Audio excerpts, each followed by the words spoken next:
بسم اللہ الرحمن الرحیم۔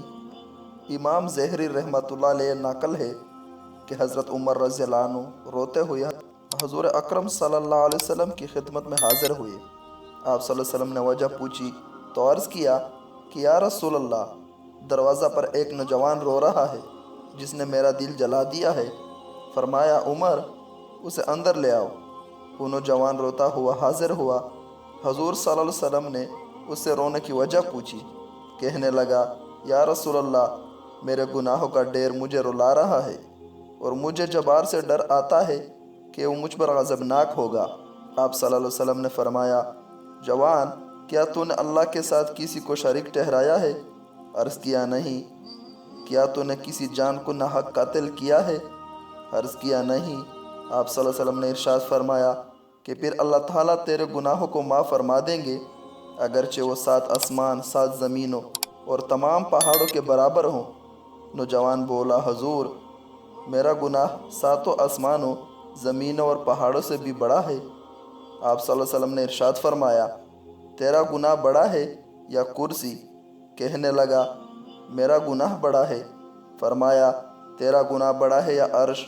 اس نے کہا میرا گناہ بڑا ہے۔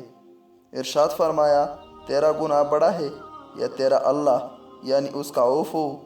کہنے لگا ہاں البتہ میرا اللہ اور اس کی عفو بہت بڑی ہے۔ پس ارشاد فرمایا کہ گناہ عظیم کو خدائے عظیم ہی معاف فرمائے گا جو بہت ہی عفو درگزر کرنے والا ہے۔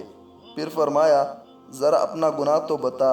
اس نے عرض کیا یا رسول اللہ صلی اللہ علیہ وسلم، مجھے آپ سے حیا آتی ہے۔ آپ صلی اللہ علیہ وسلم نے پھر پوچھا تو کہنے لگا میں کفن چورتا اور 7 سال تک یہی پیشہ کیا۔ ایک دفعہ انصار کی ایک لڑکی فوت ہوئی، میں نے اس کی قبر کھودی اور کفن اتار کر چل دیا۔ تھوڑی دور گیا تھا کہ شیطان نے مجھ پر غلبہ پایا اور میں نے لوٹ کر اسے مجامت کر لی۔ نکل کر تھوڑی دور گیا تھا، کیا دیکھتا ہوں وہ لڑکی کڑی پکار کر کہہ رہی ہے اے جوان، تجھے قیامت کے دن جزا و سزا دینے والے سے حیا نہیں آتی؟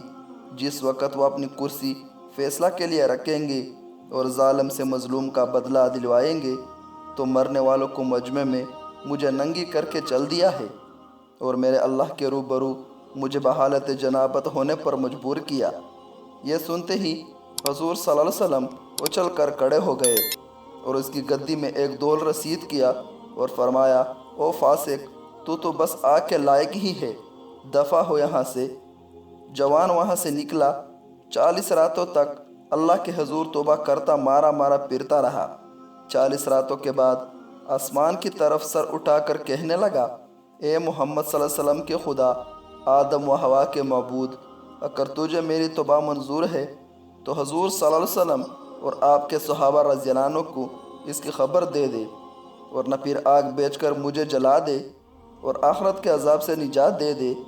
اتنے میں جبرائیل علیہ السلام تشریف لائے، سلام کہا اور اللہ تعالیٰ کی طرف سے آپ صلی اللہ علیہ وسلم کو سلام پہنچایا۔ آپ صلی اللہ علیہ وسلم نے فرمایا وہ خود سلام ہے، سلام کا مبدا اور منتہا بھی وہی ہے۔ جبرائیل علیہ السلام نے کہا کہ اللہ تعالیٰ فرماتے ہیں کیا مخلوق کو آپ نے پیدا کیا ہے؟ فرمایا مجھے بھی اور مخلوق کو اسی نے پیدا فرمایا ہے۔ عرض کیا وہ پوچھتے ہیں کیا آپ مخلوق کو رزق دیتے ہیں؟ فرمایا بلکہ مجھے بھی اور تمام مخلوق کو اللہ تعالیٰ ہی رزق دیتے ہیں۔ عرض کیا وہ پوچھتے ہیں کیا بندوں کی توبہ آپ قبول کرتے ہیں؟ فرمایا بلکہ میری بھی اور تمام بندوں کی توبہ وہی قبول فرماتے ہیں۔ پھر کہا کہ اللہ تعالیٰ فرماتے ہیں کہ میں نے اپنے بندے کی توبہ قبول کر لی ہے، آپ بھی اس پر نگاہ شفقت فرمائے۔ حضور صلی اللہ علیہ وسلم نے اس نوجوان کو بلا کر اسے توبہ قبول ہونے کی بشارت سنائی۔ عقل مند آدمی کو اس سے سبق لینا چاہیے اور جاننا چاہیے کہ زندہ کے ساتھ زنا کرنا مردہ کے ساتھ زنا کرنے سے زیادہ گناہ ہے۔ اس کی معافی کے لیے حقیقی اور سچی توبہ کرنی چاہیے۔